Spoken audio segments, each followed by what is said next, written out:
Hello, and welcome back to Chapter 2 Inside the House of Windsor. All right, the first thing that we're going to be talking about is Diana's BBC interview with Martin Bashir. Diana's interview with the BBC's Martin Bashir in November 1995 was an Oprah confessional without Oprah. It has since emerged from Bashir's successfully manipulated Diana's paranoia by showing her brother, Earl Spencer, forged documents that proved, in her mind, her closest advisors had betrayed her to the palace, inflaming her desire to speak out for herself. Bashir lied his way to the biggest TV scoop of the 20th century. Diana was adept at deception herself. With exquisite cunning, she arranged for the camera crew to film her at Kensington Palace on Sunday when the staff were out. I remember when she told Paul Burrell that to take the evening off, that she was just going to hang around and watch TV. Now, back to the book. She disguised the equipment as the delivery of a new hi-fi system, applied her own panda-eyed makeup with maximum haunted parlor, and stunned the monarch with a direct challenge to her authority in the interview.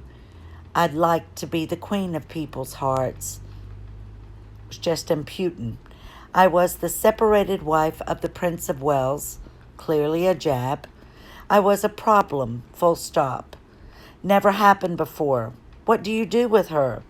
She won't go quietly." That's a threat. And the quote that will live forever: "There were 3 of us in this marriage," meaning he cheated on me. Now, Diana had no regrets. She didn't have a bad word to say about Martin Bashir. She realized it served her purpose. She was right. Her purpose was to frame herself to the British public as a betrayed woman before the increasingly inevitable divorce from Charles. Opinion polls in the wake of the interview showed support for the princess at 92% in her favor. She had the public in the palm of her hand. Now going on to Camilla and the press. And boy, Meghan didn't know how easy she had it. Listen to this. The tabloids expended an endless volley of creative insults in Camilla's direction. The old bowler, the old trout, old bag, prune, hatchet face, horse face, fat, gaunt, weather-beaten, witch, vampire, frump, as memorably itemized by Alison Pearson in The New Yorker back in 1997. The best she could achieve was to have an entree named after her at Green's Restaurant and Oyster Bar in St. James called Smoke Haddock Parker Bowls. Camilla took this in stride, but Charles did not. Now we're going to talk about Charles hires a PR guru, Mark Boland. Boland was nevertheless effective. Working with Charles' private secretary, Stephen Lamport, he gradually remade Camilla for the public on the context of charity events, creating press moments where she could be seen in respectful proximity to the Queen. One carefully managed myth peddled by Bollard was that the boys had warmed to Camilla, but they tolerated her at best.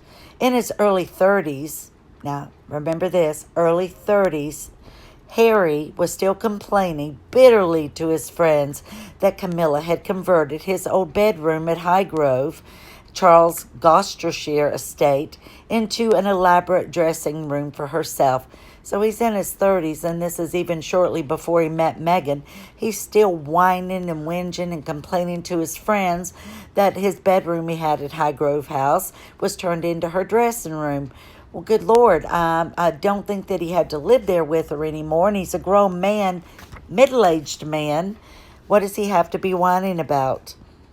Next part is Camilla wasn't to receive family invites and like Meghan would. So Meghan might act like that she received the worst possible treatment, but compared to Camilla and Catherine, it doesn't even compare. It doesn't even come close. So, Camilla was forbidden by the Queen from joining him at Balmoral Castle, the family's Scottish retreat in the Highlands, or at Sandringham, their 20,000-acre estate on Norfolk coast, unless Her Majesty wasn't there. And that's the end of this chapter. It's quite short, so I'm going to go ahead and see if I can get ready to record chapter 3. Want to thank you for watching. If you enjoyed this, please give me a thumbs up. If you could just give me an emoji or anything in the comments, that will help the algorithms, and I'll be back with you in the next book review. Thank you, and have a great day.